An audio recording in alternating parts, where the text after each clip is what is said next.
This might be the smallest Corvette you can build in No Man's Sky, and it doesn't feel like a Corvette at all. It's extremely responsive, incredibly compact, and handles more like a regular starship than a bulky Corvette. It's quick to build, easy to customize, and perfect for exploration or hunting pirates and sentinels across the galaxy. On top of that, I will show you how to integrate the lightning core design from my Aeron Corvette build, along with a few simple tweaks that can completely transform how this ship looks and feels. I value your time, so let's get into it!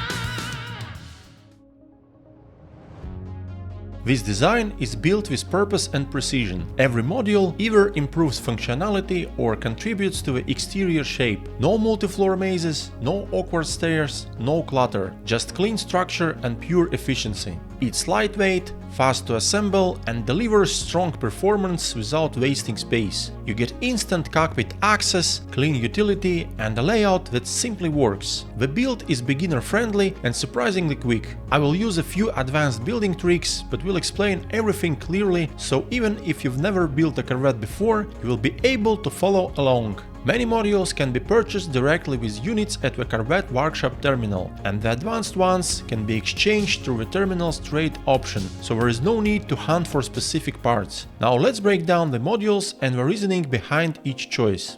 2 Mach-filled landing thrusters. These keep the Corvette levitating when stationary and visually align perfectly with the glowing Rockhopper propellers. Highly recommended for smaller builds like this. Thunderbird class cockpit and hub. Any cockpit and hub combination works, but I prefer the Thunderbird design. Titan feels like a floating space prison, and Ambassador leans more toward a luxury penthouse than a starship. Thunderbird sits perfectly in the middle. Clean, practical, and balanced. Titan class landing bay. This one is essential. The Ambassador version is shorter and leaves an awkward gap under the rear engine. 2 Rockhopper wings and 2 propellers. These define the entire look. They act as wings, fins, and the core element that defines the ship's entire look. Wide-body thruster. This gives the rear that powerful, heavy engine look. Even a small Corvette should feel like it has serious thrust behind it. 2 radiator vents. These add an aggressive mechanical edge and help push the design toward a battleship aesthetic. 2 Zenith-class reactors. This is the core of a ship.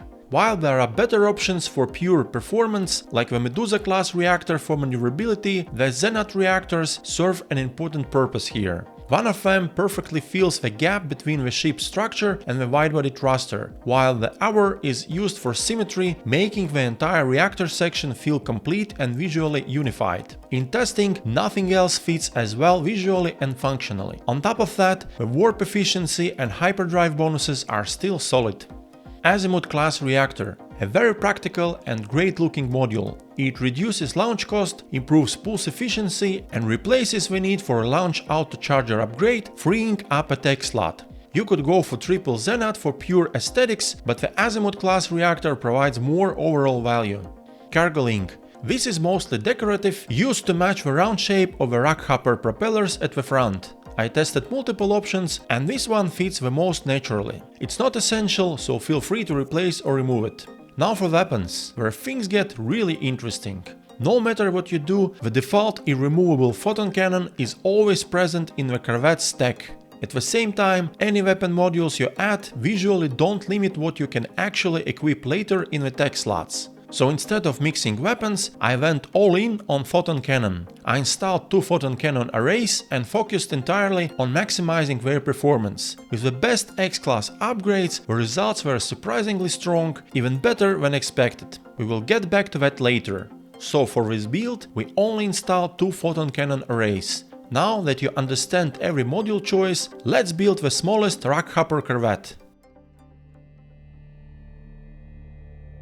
Start by placing 2 Mach-filled landing thrusters to set the foundation. Next, handle the visuals right away. Choose your preferred color pattern and material type and apply it to the entire Corvette. The game remembers last used color scheme, so every module placed afterward will automatically match. Snap a Thunderbird class hub on top. Add the Thunderbird class cockpit at the front. And then complete the hull with a Titan class landing bay at the rear. Place the Azimuth class reactor on top of the central part of the hub. Add a Zenith class reactor on each side of the Azimuth class reactor. Attach a radiator vent on both sides of the rear section of the hub.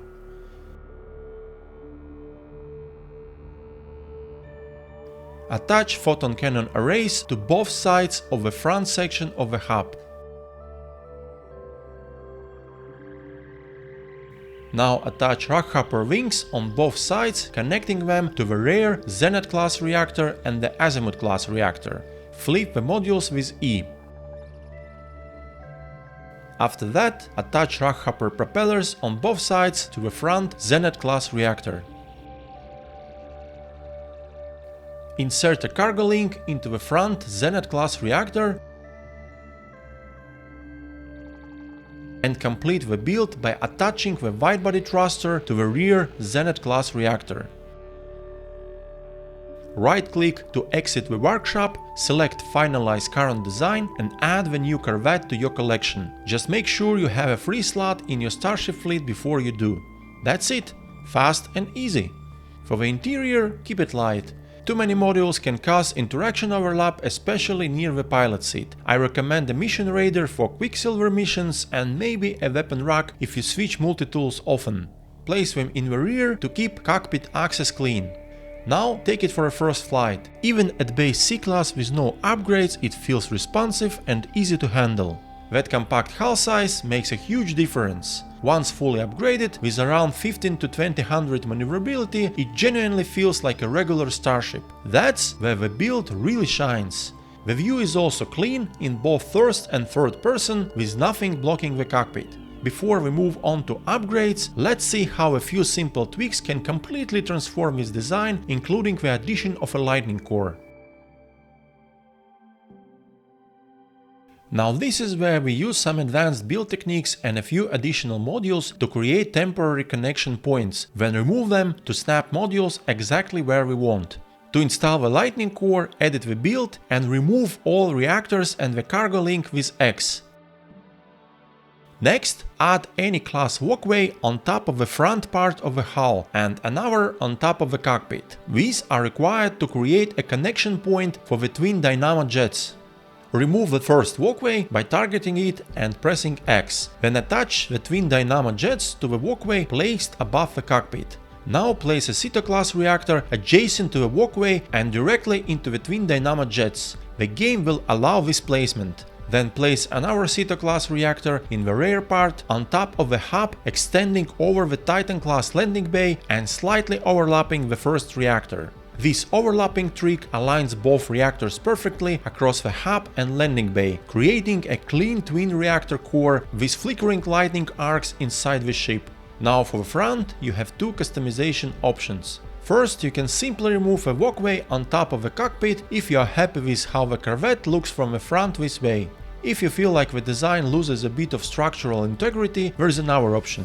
Add another walkway in front of the existing one to create a new connection point, and then remove the walkway above the cockpit. This allows you to snap additional modules to complete the front section. After testing different options, I found that a high-energy ducting connector fits best when placed in front of the twin dynamo jets. Once it's in place, remove the front walkway used as the connection point. Then complete the design by adding two cargo links inside the high-energy ducting connector on both sides above the cockpit, matching the rounded propeller design. Recolor the new added modules and apply the changes to the entire Corvette to match the new setup. Your Rockhopper Corvette with the lightning core is now complete. It does make the front slightly heavier and introduces small gaps near the rear thruster. But in return, you get an incredible visual effect and the triple exhaust trail from the twin dynamo jets and the widebody thruster. Combined with the lightning core, it looks like a flying thunderstorm. If you want an even heavier, more industrial look with more exhaust rails, this option is for you. It works with both the base and Lightning Core versions. Remove both radiator vents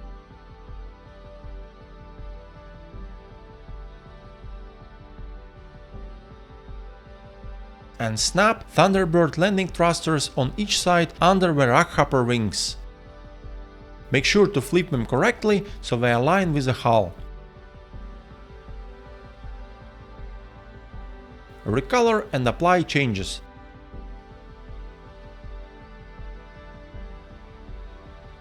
This adds 8 additional exhaust rails, completely changing how the ship feels in motion. It looks heavier and more mechanical even though the size stays the same. The animated landing legs also add a strong sci-fi feel when landing. The only downside is that the rear landing legs clip slightly through the Rockhopper wings during takeoff and landing, which may break immersion for some players. If this build feels too advanced or you are missing modules, check out my complete beginner guide for 2026, where I build a beginner's Corvette step by step using only basic parts. You can always upgrade that simple design into this one later. Once claimed, the Corvette can be upgraded to S-Class at a Starship outfitting terminal for 85,000 nanites. Tech and cargo slots can be unlocked using units or storage augmentations. Fully unlocking all 180 slots with units alone can cost over 10 billion. Install your preferred tech upgrades, but remember that Corvette modules provide adjacency bonuses to standard Starship systems. Proper placement can significantly improve performance. For weapons, a fully upgraded photon cannon setup performs extremely well. Even though its raw damage is lower than the infra knife accelerator, real combat performance is only slightly lower, so going all in on a photon cannon is still a viable choice. If you want more sustain, you can add a phase beam to recharge shields during combat, but for maximum efficiency, a quick shield recharge shortcut is often enough, saving you valuable tech slots. Overall, this Corvette handles like a light starship with sharp, responsive control that makes it feel incredibly agile in tight situations. With the right upgrades, it's more than capable of delivering serious combat performance even on the hardest difficulty, while still being efficient and easy to manage across different encounters. It's a flexible setup perfect for any playstyle, whether pushing aggressive fights or cruising with precision and control. I really enjoy this build and I hope you do too. If this guide helped you, drop a like to support the video and subscribe for more No Man's Sky guides and builds. Thanks for watching, Uda Looper out, see you in the next one, best Corvette owners!